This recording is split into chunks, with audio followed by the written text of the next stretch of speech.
NottsRockCast is an association with Regular Riot.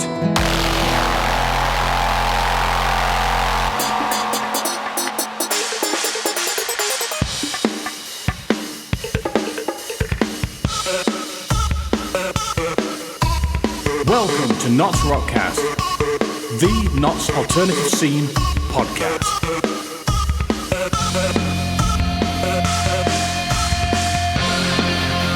And here is your host, Jethro D, bringing you everything Notts and rock.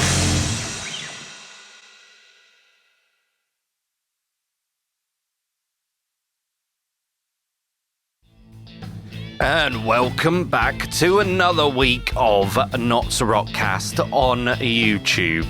This week has got to be one of my favourite podcast recordings. Not my favourite, but one of my favourites, because quite a lot of them are. Anyway, if you want to keep up with what's going on YouTube, hit the subscribe button and ding that bell to be notified when we release videos. Well, yeah. That's what I've always gone for. I literally don't discriminate. I hate everybody. Anyway, welcome here today. We're in the salutation of the Cromwell Snug, and I'm here with Down in One. Well, three members are Down in One. Would you like to say hello and introduce yourself, and what do you play in the band? Hi everyone, I'm Jimmy. I hit things with sticks in Down in One, and I bothered to turn up today, unlike somebody. I'm Paul, I play bass, and I also bothered to show up today. Cool. Hi, I'm Gon. I'm the vocalist, and if you're not seeing the running theme, well, I also decided to turn up today, James. Right, so, as I say, we're talking today about you guys and your band. Unfortunately, I will probably just keep saying you because I'm used to just interviewing one person at a time. So, would you like to tell me who you are as a band and what do you do? Who's the best person to point the mic at? Well, yeah, He's the loudest. they're all pointing at me because apparently I'm the loudest. We'll go with that. So we describe ourselves as heavy goddamn metal. It's basically a good summary of what we do. We like to make music you can drink to, basically. Yeah. You know, and it's just, you know, fun music to get drunk to and to party to. It's just heavy metal, really, you know, rock and roll. Cool. So do you have a specific genre? We get put onto like quite a lot of like stoner gigs, and Stoner Southern Metal's a kind good of shout. it seems to be the one that we get put onto. I would say it's more like heavily riff based, like Black Sabbath, Lamb of God type deal. So that's what I go for. It was Stoner Metal. Did I say Black Sabbath? Yeah. Black Label Society. I would just like to clarify this, that I finished work at 4:30 and I'm already 3 pints deep. So Nice. I think, yes, we are here on a Friday afternoon. It's round about, I can't remember the time. It's on my phone, God's sakes. It's 6:20. So we are actually, it's early before the evening out, I believe. Drinking time. It is drinking time. Payday also. Payday. Wow. I look forward to not remembering any of this interview tomorrow. Right, would you like to give us an inspirational quote as a band, or do you all have one individually? Drink. That's about it. That was it. Smooth. Drink till you forget. Yeah. Drink till you wake up in a bin. What's the worst that could happen? Yes. That sums it up. It's fine. Everything's generally fine. I mean, everything's gone to shit, but it's probably fine. Yeah. It's fine. It's acceptable. Right, before I start asking some more questions, let's talk about your upcoming album. Am I allowed to tell people? Yeah, we've already announced it. We've been working on this album for 2 years. I think we announced it 2 years ago as well, but we've actually finally got around to recording it. So it's common knowledge that we were working on something. Has it got a name yet? One for the Road is, I think, what we're going for. That's our current sort of working title. I think we're going to stick with that. Yeah, the idea of being, you know, this is One for the Road being, you know, drinking because we're sophisticated like that, and I guess this is because it's our sort of, we've done EPs before, but this is our sort of first one that we're really hoping to push and get a lot more exposure on. So hopefully this will get us out on the road. Oh, God, see what we did there. The band does not condone that terrible joke. That was just Jimmy. Jesus. All right, thanks everyone. I'm off. Oh dear. He's got a fair point. No, fair play. So, would you like to talk about the studio you've gone with? Yeah, we went with 7 Hertz Audio. Was it 7 Hertz? No, 7 Hertz Audio. 7 Hertz Audio. Slightly bad. I know the guy's name at least. He's Tristan. He's a really nice guy. So basically, James was the one who found him, the one who didn't bother to turn up to the interview today, dick. But I think he'd done it was Grand Ultra's album. Yeah, so some good friends of ours are in a band called Grand Ultra, who you should definitely check out. There will be links in show notes to all of this. I might actually email you and say, "Oh, I need the link for this." Yeah. So yeah, they're good mates with some of them, and we had to listen to some of their stuff that they'd recorded with Tristan, and we really liked the sound and the production value. So obviously he's a local lad to Nottinghamshire as well, so that was nice bonus. I think when we sort of messaged him as well, he seemed really keen. Sort of he had the right this sound a bit bad, but he had the right attitude, if you know what I mean. So we said we want to do this, and he was like, oh yeah, that's fucking awesome. Yeah, let's do it. And it's nice when you work with someone who shows the same amount of enthusiasm. It's. No, I completely understand that. Coming from being a studio engineer myself and having my own studio, yes, it is about finding someone with the right attitude and finding someone that understands your band. So, has he seen you play before? No, I think that was the first time he'd ever heard of us. But he definitely. The thing is, he definitely did have the right attitude, because the thing is, the band as a whole, we're a bunch of arseholes really, and just constantly taking the piss and just constantly dicking about. And we were slightly worried because we'd never met Tristan before either. We'd spoken to him through messages and stuff, but we were like, oh God, what if he turns out to be if we get there on the first day, we start taking the piss, and he's just there going, is it going to be like this all week? We were like, oh Jesus, what's that? A full week of just dead serious. That's going to be bad. But as it turns out, I think even on the second day, he started joining in with the piss taking, and was just like, yes, this is exactly who we want to work with. No, it was professional. It was obviously we were getting shit done. We were getting on with our takes and stuff. But I think the fact that obviously we're all having a laugh all together kind of obviously really helps with what we're playing. Because I think especially when it comes across on stage, I think we're having a good time when we're playing. We're not super uptight about it and stuff. And I think we wanted that kind of atmosphere in the studio. I'll be providing the ridiculous insight answers the atmosphere in the studio is as close to a live performance as possible. It's really helped the performance.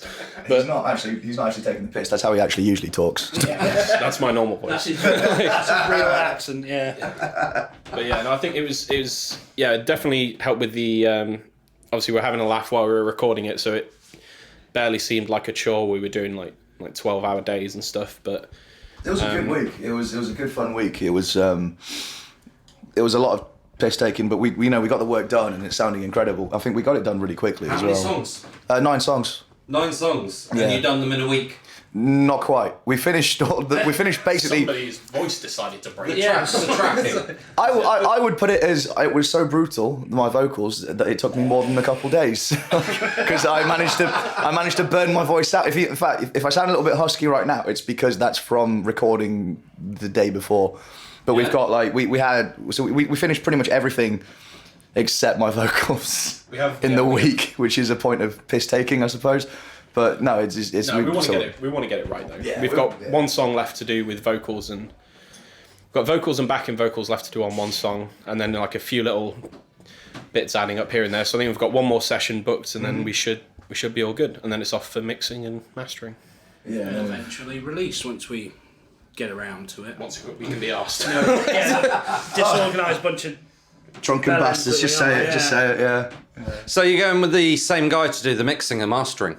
What do you think? So I think he's really damn good. To Tristan, he's going to be mixing it. I think we might get someone else to master it. It depends what.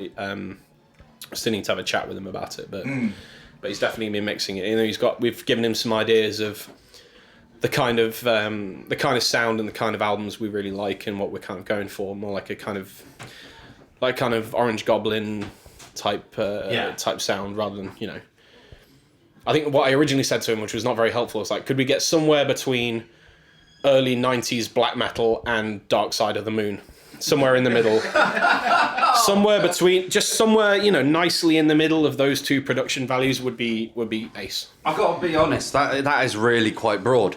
I disagree. Many similarities between those two genres right there, Jimmy. I hear it in my head. Okay, something people don't like to talk about, and I don't want to know exact figures or anything, but how much has it cost? So far? Yeah. Oh, about $1,000, really. Yeah? Yeah. Yeah, it's okay. I think I think with the extra sessions we added, I think we're coming up to just maybe a little over $1,000, but for almost 10 days of almost 12-hour days. That's including our mixing and stuff, and the quality. Well, never mind just the time, but the quality of the sound that we're getting out of it. Obviously, with what we've heard so far, even without it being mixed and stuff, sounds real fucking good. Just straight from the desk, straight from the monitors, it's sounding pretty big. Yeah. Yeah, big. It's with that emphasis on it. Big. God, I got a right mind to go and record my EP with him now, and not myself. To be honest, it's something that a lot of engineers are losing right now, because they'll get bands into the studio and they'll record to edit later. They won't record to get a sound and a rough mix straight off the desk, which I think is what you're talking about. Tristan has worked us like absolute dogs.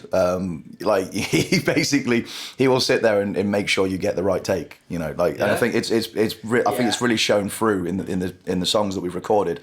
And it's just funny because you'll be stuck there downstairs, and I'll do a take, and I'm like, that one wasn't so bad. You just hear Tristan on top. I go, no. Do it again. It's queued up again. Oh my god! It's just like, I've done this line 50 times.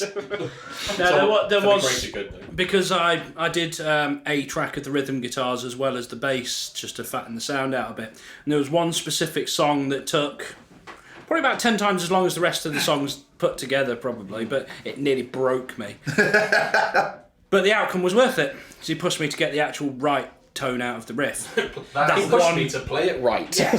He pushed me to actually learn it and play it properly. He was expecting him to do his damn job. Yes.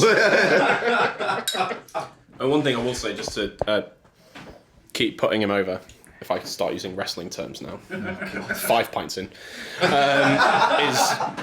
is obviously it's good because we didn't want someone who, just recorded what we have written and then goes, right, start mixing it. He does have a lot of ideas he's not shy of saying, what if we tried this, or hear me out, I'm going to suggest something which you might initially hate, but I'm going to ask you to record it, and then we'll just see how it sounds. And then so he's honestly had a pretty big impact on some of the songs, I think, because the way the way he said, why don't you try this, and it's always great, I think, to get someone's outside opinion. So is he producing it with you as well as engineering it? Yeah, pretty much. Because I think it's, like I say, it's great because when you hear your own songs, you're kind of immune to criticism, if you know what I mean. You don't really criticize it yourself. You listen through and you think, yeah, that works. But you get like a fresh set of ears on it, and some of it has really been like, wow, okay, yeah, that's a really good way of doing it. I've really liked what you've suggested, and especially the claps. James doesn't like yes, James isn't a fan of that bit. We added some claps. We added a clap, the smallest amount of clapping along to a little breakdowny post-chorus bit, just to accent like the snare drums and stuff like that, just so it has a bit more snap to it. And James's immediate reaction when he heard it for the first time was, I fucking hate that. I was like, I quite like it, but it works and it sounds fucking great. But James was like, but this is a democracy, so we win. The main thing, I guess. Sorry to cut you off, but I think the main thing is obviously because our experience. Podcast. Is it? Oh, okay. Yeah, I think the main thing I think is obviously our experience of playing these songs has always been in a live environment, so we know what sounds good live and what has the most impact.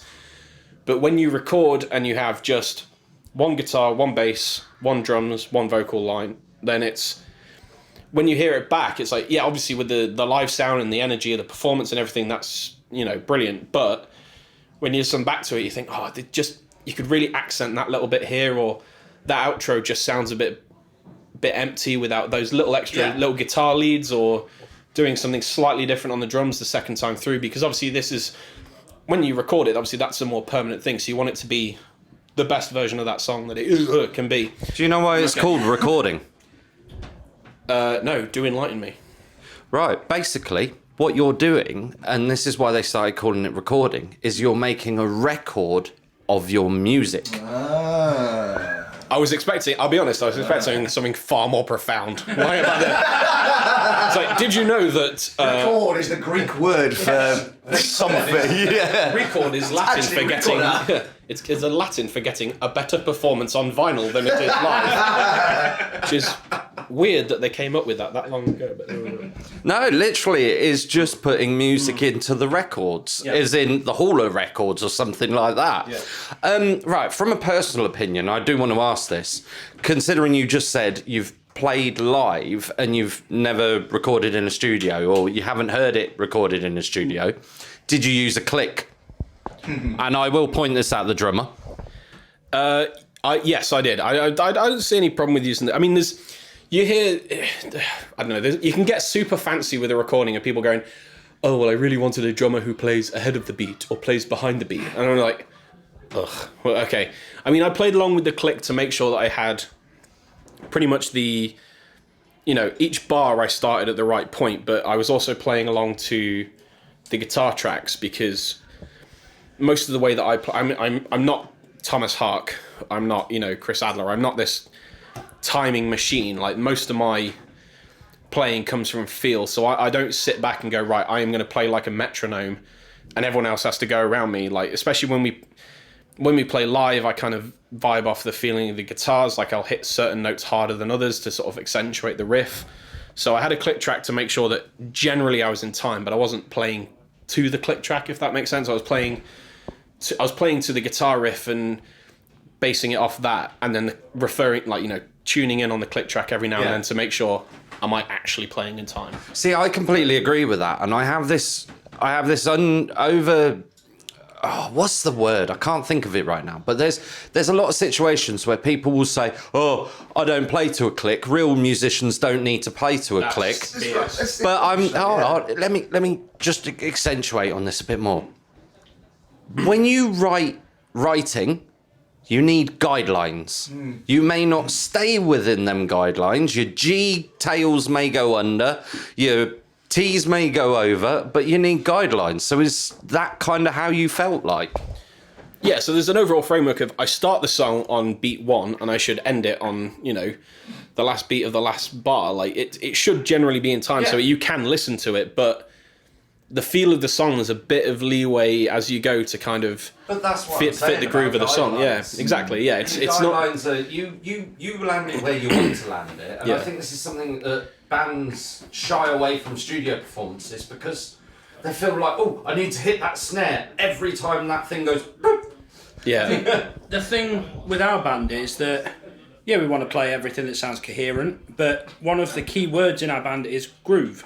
Yes. Riffs and groove is what we kind of go by. So, fine, it's all well and good having the click and sticking to it and everything, but it's about the feel and the groove of the song itself. I don't think a click takes away from that either. I think it just makes sure, like you say, it's a guideline, Keep the tempo more important. Yeah. It's not about the way we kind of do it is it helps us stick to the tempo of the song, but the actual exact timing. I mean, there are bands who benefit from that, like most gent bands technical bands. Yeah, like we're not overly technical, if you know what I mean. And if we're not good. We're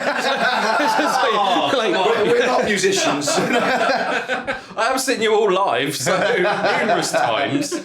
I think the funniest thing about us taking the piss out of ourselves was when we were at the Sal, and I think there was a band going, "Oh, who enjoyed so and so?" And like, "Yeah." "Who enjoyed so and so?" "Yeah." We're on next, and they're like, "Who's looking forward to Down in One?" Boo! They suck, that band. Boo! I think I was saying boo earns. Just booing ourselves while everyone else looked really confused, like, wow, these guys must suck. Oh wait, no, it's it's those guys in the band. Yeah, who are those assholes booing that band? What a bunch of wank. Oh, the band. Okay. Yes, they've received their post-gig payment of beer, so that'll be why. Is there any other comments about recording your album any of you would like to give before we carry on?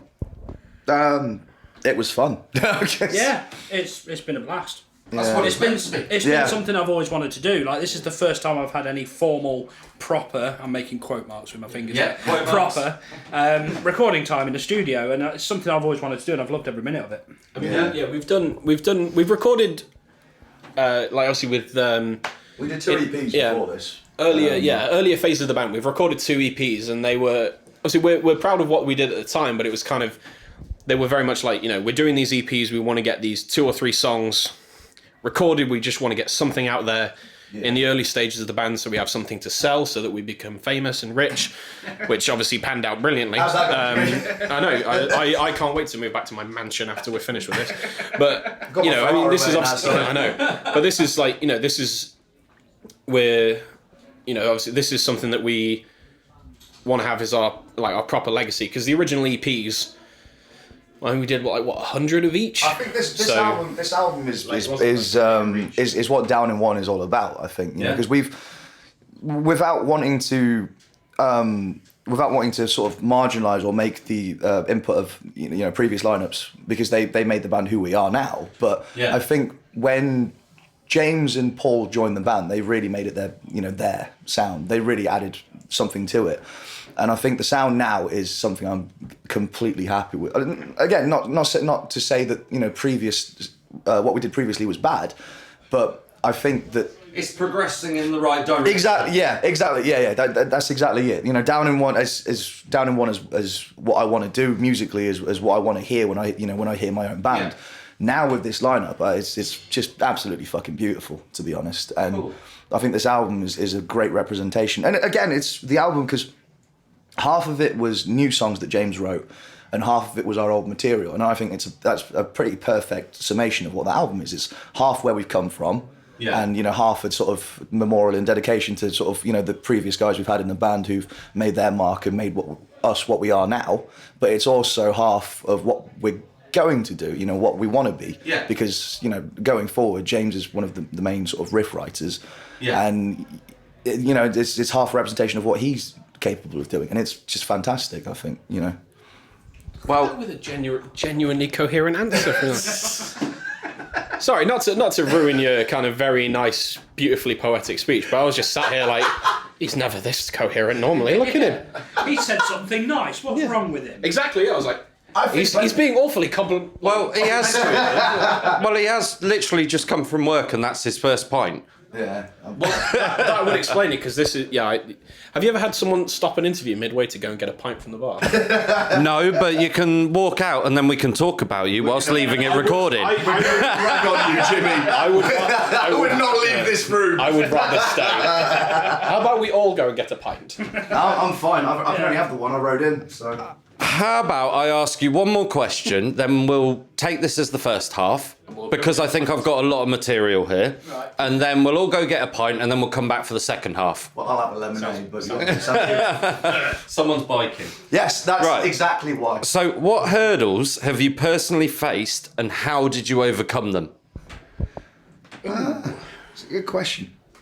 For me, it was more what to do with my vocals, because I never, I didn't, when I first started doing vocals, I didn't plan on doing this. I was basically a screaming, shouting kind of guy. And then we changed, when we first started the band back in 2014, we changed the sort of, the sound of the first songs was like, crap, I can't do that anymore. And I had to sort of sit there and go, I need a new kind of vocally style. And have you ever had vocal coaching? I had some proper singing lessons. Yeah. They were quite useful, actually. Yeah, because they were too expensive. They were incredibly expensive. The guy I did my lessons with is a fantastic teacher. He's incredible.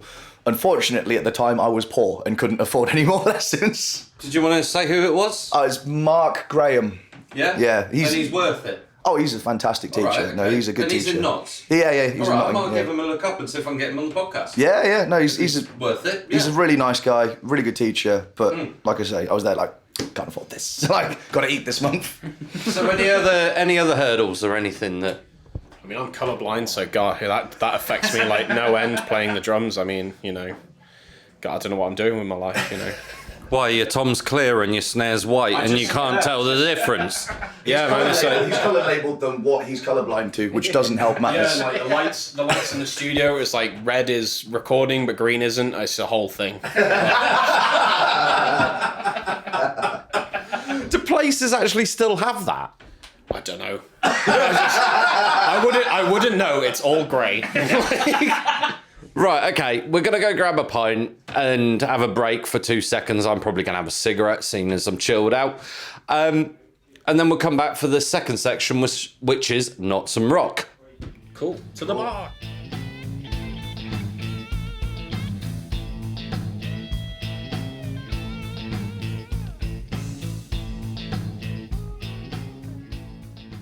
You're a fucking miracle worker. Right. Sorry, say that again? No, that's it. No, that's lost to the ether. I'd just like to point out that while we were recording this interview, our guitarist James has texted us saying, "Stop talking shit about me. I can fucking hear it." No, James. He just assumes that. He assumes we'd be mean about him just because You do he's not realise there. we're mean about him in like the first 5 seconds of this interview. Also, Because he we're must- going around going, "I turned up," unlike James. He has to realise it's nothing personal. This is basically like he is not here, therefore we must kick him while he's down. It would be the same if any of us were not here. It's nothing personal, but also get to fuck, James. Okay, right, we are actually recording, and Craig's just walked in, the lovely chef from the Salutation. Pardon? I am lovely. Good. Sorry, mate. I just need to... That's cool. Actually, we are recording at the moment, but anyway, welcome back to the second half of the interview with Down in One. Say hello, guys. Hello. Hello. We now have full pints. Yes. I have a lemonade because I'm cool and I drove it. What bike is that, by the way? Oh, it's a Suzuki Bandit 1200. All right. It's the Mark 1. It's the original hooligan. I'm going to sound like such a dick. That means it's cheap. Said the man who doesn't even ride his bike and sits there polishing it. I think I'll take your opinion with a grain of salt. I don't even fucking polish it. Just hidden it under a sheet. Yeah, exactly. It's undercover, protected, safe from the world. Right, okay, this section is Knots and Rock, so I'm going to ask you a few questions about knots and about rock and metal. So, Sorry. No. That's his death. okay. What do you love and enjoy about knots? Not so much the alternative scene, because I'll be asking you that later. Everything. I love this city. I wasn't born here, as is evident by my skin colour, but Straight in with it. All right. no, but I mean, I came to Nottingham when I was, like 7, 8 years old. I grew up here, and it's just a great city. It's got everything you want. It's got everything you need. And if it's got something you don't, if there's something you do need, you're not too far away from it. It's just a Which beautiful area city. do you live in? I'm from Beeston. Beeston. Yeah. All right. Okay. And which area? Well, originally West Bridgeford, Yeah. allegedly posh, but no, not really. But I currently live in. Actually, you can't look at him. Shut up. I live in Snanton, which is a nice area. Yeah. It's cheap, Good. which is always good. End. Move on. Oh, everyone's going to rag on me now because I technically live in the park. I do, yeah.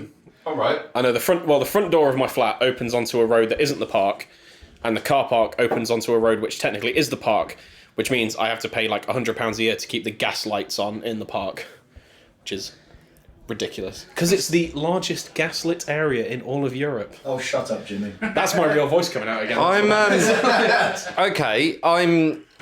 Where's the park? I'm going to sound stupid now, and everybody in Knots has just gone, you fucking idiot. It's basically Where the castle is. yeah, on the other side of the castle is like a load of old like Victorian stuff housing. Oh, That's right, like yeah. it used to be the old deer hunting park. So when the castle was actually like inhabited as a mansion and stuff, the park in that little valley Yeah. was like where they kept the deer for them to go and hunt. And then in like the Is Victorian that where era, the big tunnel is? yes, through the Yeah. tunnel, which I've lived in Nottingham all my life, and I only found out that existed 2 years ago. What tunnel? Wait, Do you know what? the tunnel under the apartment building?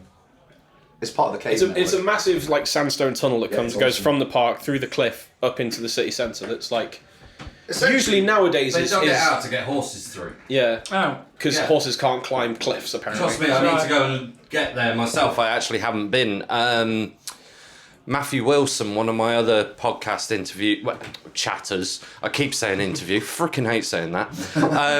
But he actually told me about it, and I had to look it up, and I looked it up there and then and was like, fuck, that's big. Nottingham caves are awesome. I was rave in the caves below the South, and it was one of the best nights of my life. I'm amazed you remember it, to be fair. I barely, like...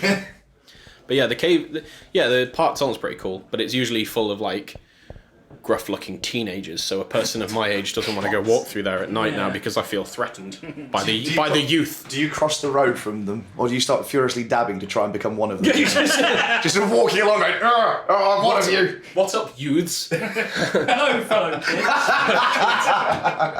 What about Justin Bieber? Okay, I'm going to skip a few questions. I'm going to ask my new question, right? Which is, a person gets off the train or bus, checks into their hotel, goes to the bar that you guys are sat at, and turns around to you guys and goes, "You look like a great bunch of Nottingham lads, apart from..." And leave it to the imagination.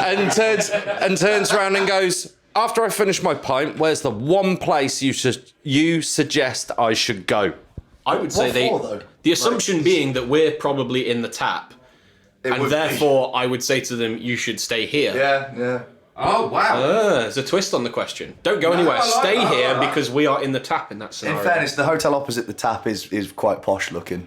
Yeah, so they're staying at the nice posh hotel, and then they go across the road to the tap, stay there, have a wonderful evening, and then wake up the next day with vomit all over their nice hotel room. It's also great for pre-gig shit, that hotel. Dear. Honestly, this is something I never thought I'd learn as a band member of like. Where is because usually because usually near venues tend not to have toilet paper or soap or both. So if there's a place or running water or a toilet door or a toilet, in fact, or a lock, it's just a hole. Or a lock so people can't kick the door down and make you drink a Jaeger bomb while filming you taking a poo. Johnny, that's on you. It's a shout out. He looked incredibly angry. I've still seen the picture. It's fucking brilliant. Yeah, he wasn't happy about that. No, we did that to James. James, we gave him a Jaeger bomb and made him drink it on the toilet. James would join in. James was like, "Oh, now leave. I must finish my business." Have you got anything stronger? I met James in the toilet. That's a fun story. Moving swiftly on. That's how he joined the band. What? What did he do? Did you not remember? What did he do to join the band to you in a toilet? Nothing. Basically, right, we were looking for a bassist. Zero, hi Zero, lovely guy, just shoves James into the toilet and goes, "Oi, gone!" I'm like, pissing Zero, hello. And he goes, "You're looking for a bassist?" I was like, "Yes." "Here's a bassist. Talk to each other." So me and James just stood in this toilet awkwardly. He's like, "You all right, mate?" Like, I'm gone. Nice to meet you. Hi, how you doing? He's like, "Yeah, you play bass." And then, like, the worst fucking bit of it all was, right, like, evidently James isn't our bassist because Paul is our bassist. So what happened was, I got his number off him, woke up the next day and completely forgot about all of it until a couple of weeks down the line when we were trying out another guitarist and James was in the practice room. And I got into the practice room, I completely forgotten about him, sorry. And just, went into practice, I was like, "Oh, you're all right, mate, how you doing? You trying out?" And he's like, "We've met before." In the toilet. Oh, yeah. It's like, sorry, you must have got lost with all the other, like, meetings I've had with men in toilets. Oh, dear. Cut that. No, unfortunately, that's going to stay in, but I'm going to move you on to another question. What is your most treasured musical object? I'm going to point the mic at each of you, and I'm going to go with the bassist first. Oh, God. Doesn't have to be an instrument. Oh, dear. That butt plug that someone famous used that he sleeps next to. Jesus. Do you want to think about it? Yeah, can you circle back to me? Point at one. This one.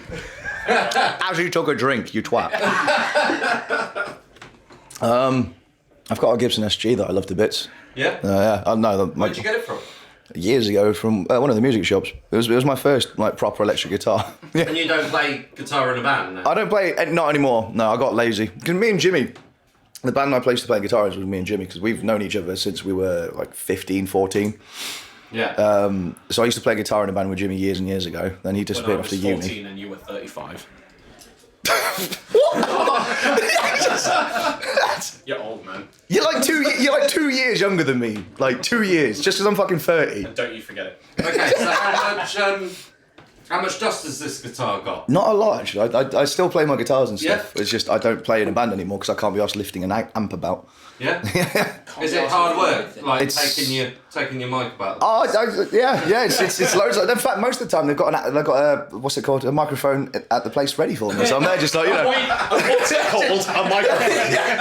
I mean, you did actually manage to buy yourself an XLR recently. I did. I invested in my equipment. To be fair, you did make a very good point when I was ripping you for this the other day when you were like... That my music lessons were very fucking expensive. No, you were like, if yeah. my instrument breaks, I've had it, basically. Yeah. And I was like, because if I break a drum skin, I'm like, oh, that's annoying, I've got to spend 25 quid. But if your throat explodes, you're kind of done. Oh, that's annoying. I'm going to go buy a new throat. It's sort of like, that's So what's a your fair favourite trade-off. musical object? I've got I'm going to claim that it's mine. I've got a cool like first pressing of Black Sabbath's first album on vinyl, which is actually my parents'. But it's in my house, so therefore it's mine. That's what I keep telling my dad. Yeah. Same with, I got another copy of Dark Side of the Moon as well, which I like. Break out every now and then. I've got one hung up in my front room. Nice. I still make within the first 1,000.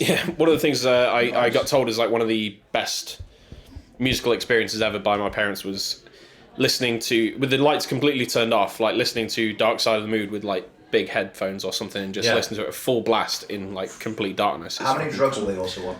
Because no, my parents don't do drugs because they're good people. Just like me. that's what they tell you. Yeah. They would never do such a thing. How dare you suggest it?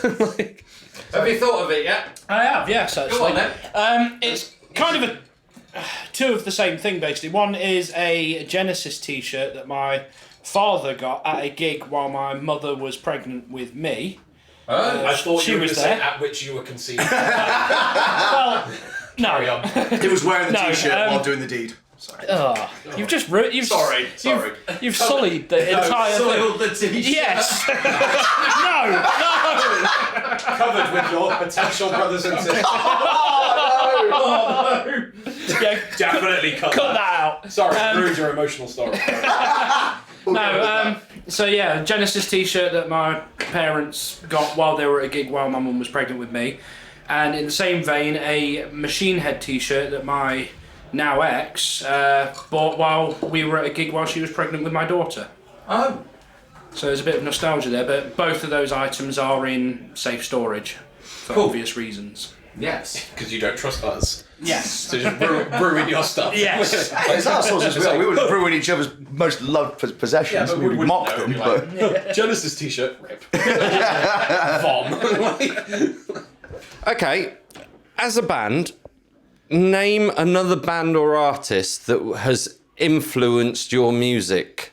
do you know the last time I asked this question, because I wanted to update the Facebook, the amount of stupid replies I got for it. Fucking, what was it? You can't ask anything serious in the band chat. No, this is true. But the suggestions were brilliant. It was like, Rick Astley, ABBA, never gonna give you a... It is a tune. Yeah, there were genuinely some sensible answers in there, but they got There lost. were not! They There were were literally got- like 20 stupid bands. Yeah, but Like, they were good answers. They just got lost in this shit posting. As with everything we post in the band chat. There was literally no good reply. Anyway. Let's never let the band chat out into the public domain. That's all right, you know. But I think, yeah, I mean, like, I think Do you think each of us- WikiLeaks was bad? Yeah. Jesus. I think we each bring our own kind of thing to it. I mean, my main influence with my style of playing is probably Chris Adler from Lamb of God. Yeah. And then performance-wise, there's quite a few drummers that I aspire to be like on stage. So maybe not necessarily the way they play live, but in the way they play on record. But people like RJ Hale from Hailstorm. Well, if you ever see Hailstorm live, I'm gonna be honest. You fucking hate them, don't I'm you? not the biggest fan of Hailstorm. Well, see, I get that. I really like Hailstorm, but when I've seen them live, just the amount of energy that the guy plays with, and you see so many bands where the drumming is amazing from a technical standpoint, but your eye is not drawn to them because they're just going through the numbers and just like Whereas like when he's playing, a lot of the drums have a bit more. He's trying to make more sisters singing about banging other dudes for starters. Well, yeah, that's true. but when he's playing, it's like it might be a lot of more like standard rock drums and stuff, but just the enthusiasm and stuff that he plays with, your eye is immediately drawn to him, and that's kind of what I go for. I don't want to be the guy who's just sat way at the back of the stage, hidden behind everyone else, just keeping everything together with the timing. It's like if people come away from it and go, "Oh man, you really put on a show," despite being sat there. That's what I try and go with. So those are like two of my big. I've got to be honest. In the heats at Metal to the Masses, I really did enjoy the sound that you were producing, and the enthusiasm came across. And sometimes people will think, yeah, okay, the drummer's physically in the background, but a lot of the time bands have the drummer metaphorically in the background. Yeah. But you seem to come forward within your band. Yeah, I mean, I don't like to. I mean, everyone in the band, like, because again, we have one guitar, one bass, one drums, and one vocal. So everyone's got their role to play, and I don't want to be just left out in the back. I mean, like, I try and put on as much of a show as I can from a seated position. So if that means I have to pull stupid faces or fling my arms around far more exuberantly than is technically necessary to play that drum beat, then I'll do it, because even if someone looks at it and laughs at the fucking facial expressions I'm pulling, then I'll take that. Like, I'm all about the Lars Ulrich facial impressions. In fairness, there have been memes created with your facial expressions on stage. Like, on a scale of 1 to 9, which Jimmy do you feel like today, with multiple different facial expressions? It's just Jimmy looking more and more distressed. Can I get sent that so I can put it in the show notes? Definitely. If we can track it down, I'll be able to find it. Cool. Yeah. I've got it printed above my bed. Yeah, I don't want to know about it. I'm not okay with that. Good. Okay, from a bassist point of view. I mean, my musical influences range from kind of anything from drum and bass right up to the most extreme metal stuff you can think of. In terms of this band specifically, I kind of try and... You can move forward, you know. Stick with... You're leaning away every time. He's trying to look cool. He's trying to look cool for an interview that's done only on sound. Yeah. We're not filming. He's there just like, this is my cool pose. Yeah. In terms of this band specifically, it's mostly... his mouth with his glass. This is why he's not a vocalist. Yes, I am the bassist for a reason. No, it's mainly... I've always been a fan of... Covering your mouth. I'm trying to think. I've always been a fan of covering my mouth. Yes, I've always been a fan of hiding from the spotlight, you know. That's why you're a bassist. Yeah, that is exactly why I'm a bassist. Best of both worlds. No, it's kind of the playing style in, say... I'm a big fan of Clutch. Yeah. Big fan of Pantera. Opeth as well, and various bands like that. So that goes along with what you said earlier about the groove. Yes. Yeah. Specifically, yeah. Because them bands, honestly, all of them, it's groove. Yeah, and the bass, and like speaking purely in terms of on record, the bass is always quite high in the mix in those on their kind of material, and you can always hear it. It's a big part of the sound. You're not one to play the root note. No, exactly. I like to do my own thing with the bass lines, because it's just boring just playing the root note of each individual.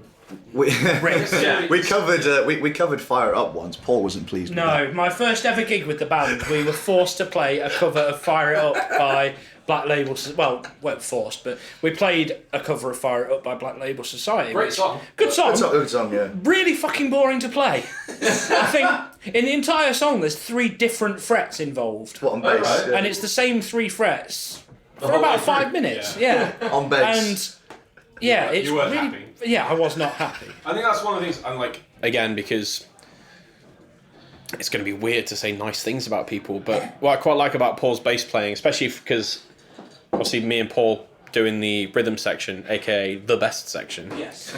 Represent. Both of us turned up today. Yeah. Exactly. I mean, I know that half of the lead section's not here. He had other things like a job to go to. So I get to do an interview in a pub. Yeah, I'm there. I'd probably be here anyway, but yeah, like what I quite like about the way talking to himself in a corner. Yeah. At least this time it's been recorded. just screaming into a corner here. Screaming his own arms. What I quite like about the way Paul plays bass is I can't talk now. 6 points in. Cool. No, is obviously he doesn't just play the root note, so it's not just like okay, great, yeah, there's not really. It keeps the song together, but it doesn't really add to it. But he also doesn't just exactly mirror the guitar riff. So you get a lot of bass players that will kind of double up the guitar riff and be like, oh, look how technical I am playing this bass riff along to the guitar. And obviously it works for some bands, but for what we play, it's kind of... What he plays is kind of... he follows the guitar riff for a bit and then puts his own little embellishment on it. Yeah. So you hear it obviously through the mix. There's that little... So we're keeping the flow of the root note through, but it's following the guitar, and then there's that little bit here and there that it's just like, oh, what was that in the mix? And you kind of just adds that little extra bit to it. But I think that's brilliant. That was the best part of recording, to be fair, was because when you're usually practicing, you use the other members for for timing or to find your key and whatnot. You don't really listen to what they're playing, and I think it's been great with the recording because we've been sat there and sort of Paul's played his bass riff and I'm sat there going, fucking hell! Like what? Just what? Wow! I never noticed you play that before. Because obviously, when you're playing live, you're 80% of your concentration is focused on what you're playing, and then 20% is on making sure am I in time? Am I playing the right song? All that sort of stuff. Why is the rest of the band staring at me angrily? Yeah. Why is no one here? Why are they all at the bar not listening? That sort of thing. But yeah, so it's kind of. And that's another thing. Who's these members? I don't know. Oh shit, there's another band on. I'm in the wrong place. This isn't my band. But yeah, I hope you enjoyed that, Paul. That's the one nice thing I'm going to say about you all year. I will savour it forever. That's your Christmas present. I will remember this. Download the recording. So is there any influences from you, Gone? I like pretty much all music, basically. I think. Yeah. I think one of them. I actually like all music. Well, actually, there's two of us. Well, yeah. Because I actually like all music, unlike most people who say I like all music, and then you play them death metal, and they're like, oh, that's horrible. But and not like, that. Yeah, exactly. But anything from pop to death metal, basically. I listen to a lot of hip hop as well, and I think it's vocally, with hip hop because you're just speaking fast, essentially. Yeah. A lot of the emphasis. I do love the genre, but Rap in a nutshell, speaking fast. but essentially a lot of the focus is on how you deliver what you're saying, and I try and bring a little bit of that in, just to make the delivery of what I'm saying a bit more interesting. I focus quite a lot on the lyrics I write as well, and try and make them interesting because I think, especially with lyrics, everything's been sang at least once. Everyone's always everyone's sang about a broken heart or getting drunk or whatever, but for me it's a case of how do you put that in a different way, how do you sort of take something that's already been done but make it more just different and to stand out, and that's one of the things I like to concentrate on, with writing lyrics and stuff like that. Cool. No, I think that's absolutely brilliant. Like I was saying to you, I'm working with a project at the moment that I'm going to be recording an EP not next week, week after. But the intention behind it is just pure aggression, pure hatred and aggression. But it's Marmite. It really is Marmite. I'm interested. Well, let me put it one way. The way it was described to me was it's 9 Inch Nails meets Gorillaz meets Prodigy and has Slayer influences on steroids. That's a good mix. That is a very good mix of songs. Intriguing. Yeah. Go on. Hello. That's literally. I'm now listening. By the way, for people listening to this, because you can't see it, that's the first time Paul's leant forward all in this interview. Was when we started talking about that. Was you just like, yes. Okay, I'm going to move on a little bit. Name one thing you're excited about in the upcoming 6 months as a band. If you all don't say the same thing, right, you're gonna get kicked out because it's clearly the album. Oh, It's the only thing we've got planned in the next 6 months. Yeah. So, I mean, I'm very excited about it, but it is also by default the only answer we can give. I'm just saying, if he was out there, because do you know what I'm really excited for? This thing. I was like, what the fuck is that thing? Like, we've got the album. It's the album. the culmination of. How long have we been together? Well, at least me and you, December 2013. Yeah. So our first gig actually was almost exactly 5 years ago at the Maze, which shout out to the Maze. Sorry to see you go, you've been a good home to us. But yeah, it's a big disappointment. Yeah, it sucks. I mean, but yeah, and we're grateful for. I mean, God knows how many times we played there. We've played there a lot. But yeah, like the culmination of all those last 5 years or so of gigging. Obviously, we've had the 2 EPs before, but obviously this is a kind of a bigger like bookend moment that we've got. So it's in terms of like, you know, versions of the band. You know, we went through the early stage. We set the foundation of what we are.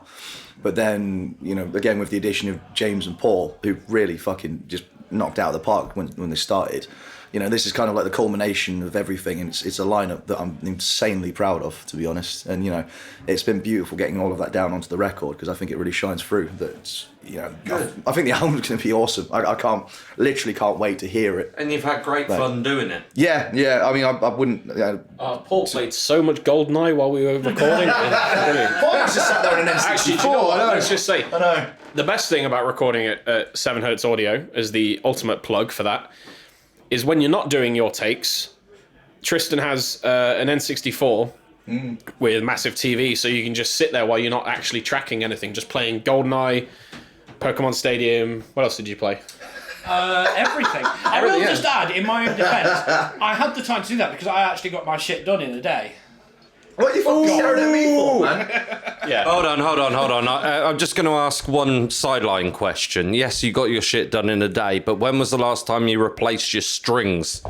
The week before. Oh, wow. Close. Oh, good. Expecting worse from a bassist. The funniest part is you say, when did you replace your strings? I believe it was when did Jack replace your strings for fine. you? Let's just clarify. The strings were replaced. Well, Jack of Evil Scarecrow fame, as it turns out. He's in fairness, Jack again. He was our temporary bassist for a little bit. Oh, and he's a lovely guy. We all love him to bits. I'm really hoping to get him on this podcast soon. Oh, you should. He's really a fantastic man. God, can you imagine? Oh God. How drunk is he going to be? I don't know. I'm thinking after this interview, I'm actually going to ban alcohol from the bands that I'm interviewing. You know what? It's a good idea. Like one of my favourite things that happened. One of my favourite things that happened in recent memories. We played a gig at the Cell. I think it was last month or so, or a couple months back. And the University of Nottingham's Rock Sock had organised it. So we got in, and they're really nice guys. When they organise a gig, you know, they always treat us really nicely. They always get a crate of beer for each of the bands that play as well. So you know, wow. we turned up and we noticed they were handing out the crates to the other bands, and we're like, hang on a sec, was our crate? So we went up to the one of the organisers and went, excuse me, I noticed you were handing out the crates. They're like, where's ours? And then just turned around and went, you guys aren't getting yours till after you've played. We know what you're like. It was like, I'm not even mad. Fair play. Like, that's fair enough. It's like, we were headlining, so it was like there was like 2.5 hours before we play. I was like, that's fair. It's a very, very wise decision from Rockstar. With that being said, we did just go to the bar. It was like, Yeah, but it wasn't free, so that's... Yeah. Well, literally, it was sort of sat there for 5 minutes ago. They made a good... I've got a wallet on me, and there's a bar that accepts money for... Excuse me.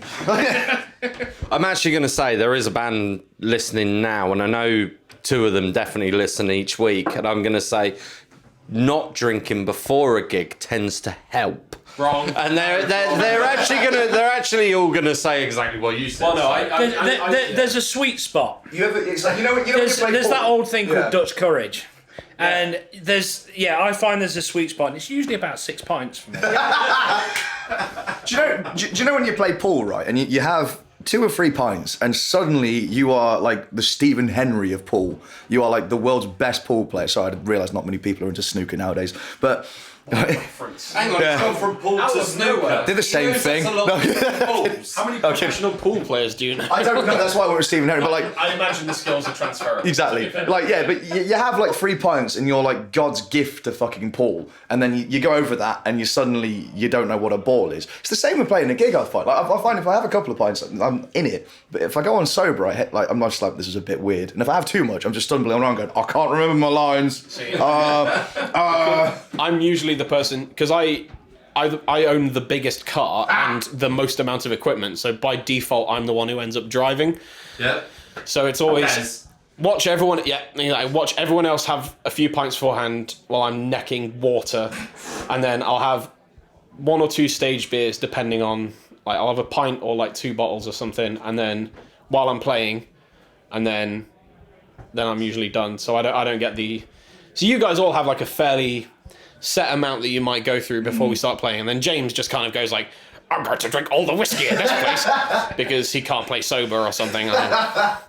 This is actually, it's weirdly you should mention this, because the podcast this is technically an intervention for James. Yeah, so James, we sort of care about you. We would rather you didn't die, so maybe you don't. We have to find another guitarist. I can't be asked. Maybe just don't drink all the whiskey before a gig. But Okay, right. I'm actually going to say, I'm going to ask you the last question. Right, cool. And then we're going to bring this to a close because we're almost getting to the end of our pints and I'm getting twitchy. And like you honestly think like getting up on stage is bad. Me sitting here with bands and actually having to ask questions and like worrying about what you're going to say, what you're not going to say. And then hopefully we're going to come out with something good that all the Notts Rockers are going to listen to. And yes, I do call them the Notts Rockers now for some stupid reason. Yeah, so it's a chat. And I've got Notts Rockers. Well, I haven't got Notts Rockers because that's a bit... Right. Anyway, let's get on with the question before I embarrass myself. And I need to. Let's not talk about your rocking. Right. Right. In your opinion, what makes the Notts alternative scene great? Oh, it's got to be the people. We've met so many amazing people. Just doing this kind of thing, promoters and. I've fucking lost words. Other bands that we've played with, cause there's people like Phil Core, these absolute legends. He keeps coming up so much. Can you just say something for me? What's that? Phil, go see Jethro. Get a chat. Stop making excuses. I personally blame Phil for not. Yeah. You know what, Phil? You can stop stealing my birthday for your blame Phil Core Day. He stole my birthday, and now that's all anyone talks about. So hang on, you blame Phil Core for stealing your birthday? I do, in fact, blame Phil Core for that, yes. No, honestly, I think one of the best things that actually makes the Nottingham alternative /rock/metal scene so good is obviously the amount of venues we have. So you've got, obviously here, the Angel, we've got the Tap.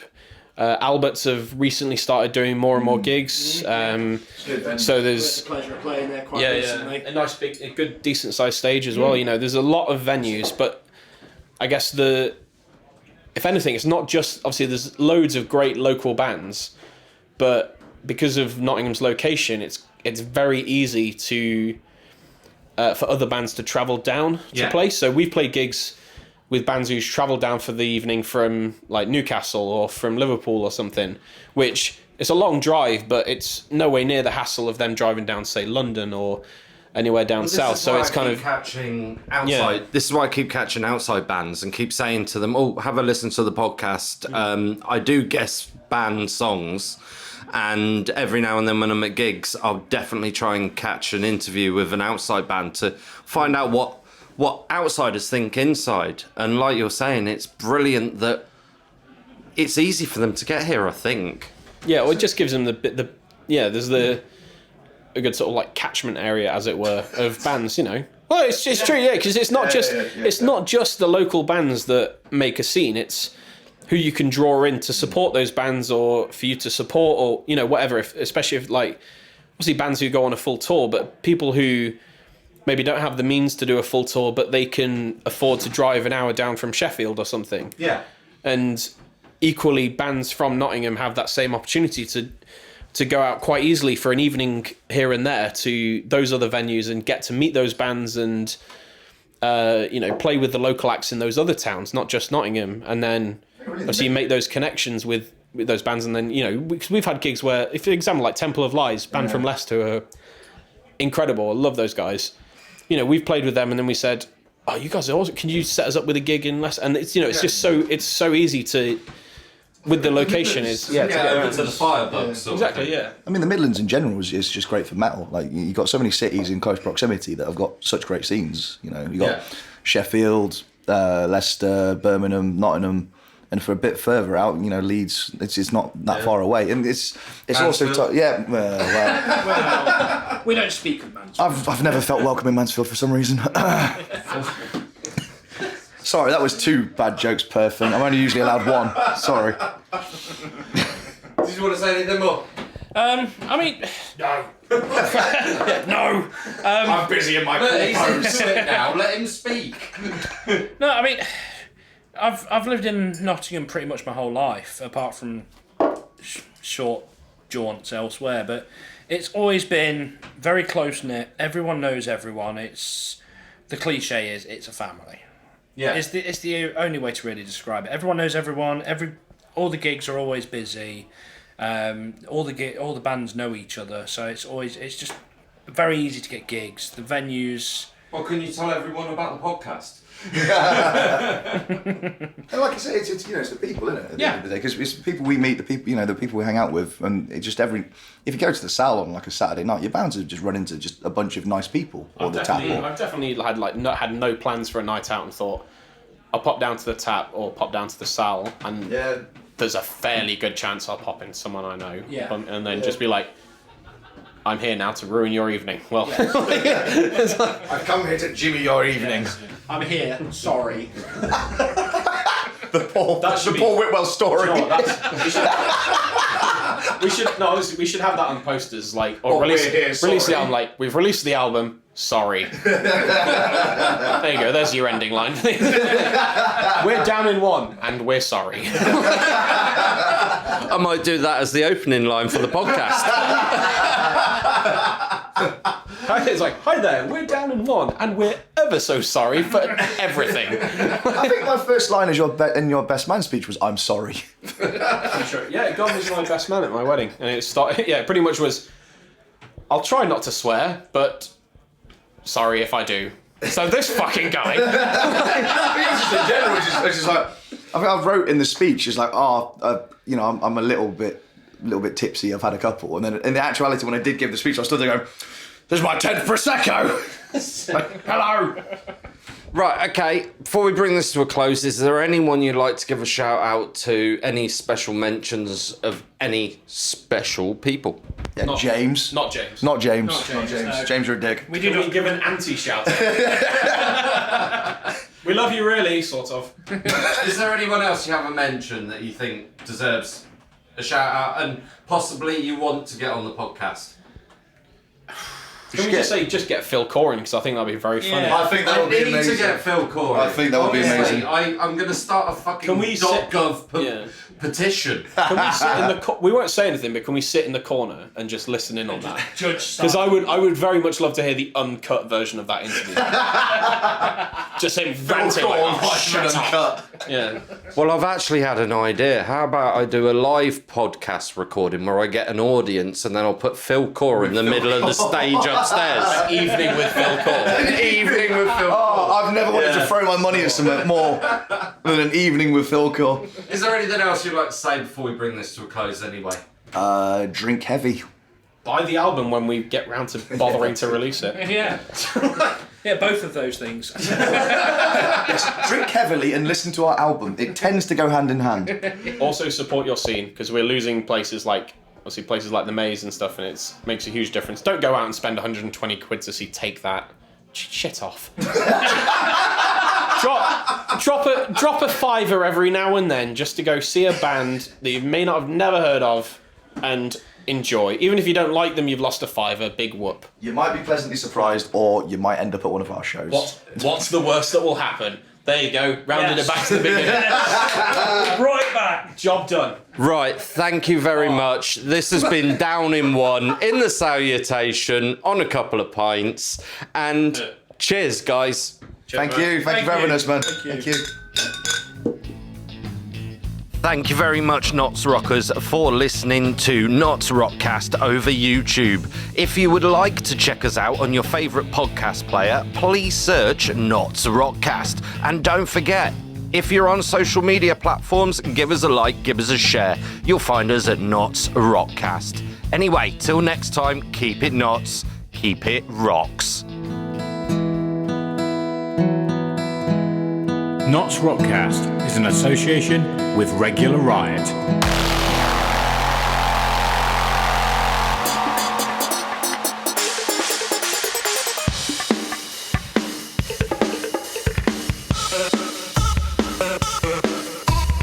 Welcome to NottsRockCast, the Notts Alternative Scene podcast.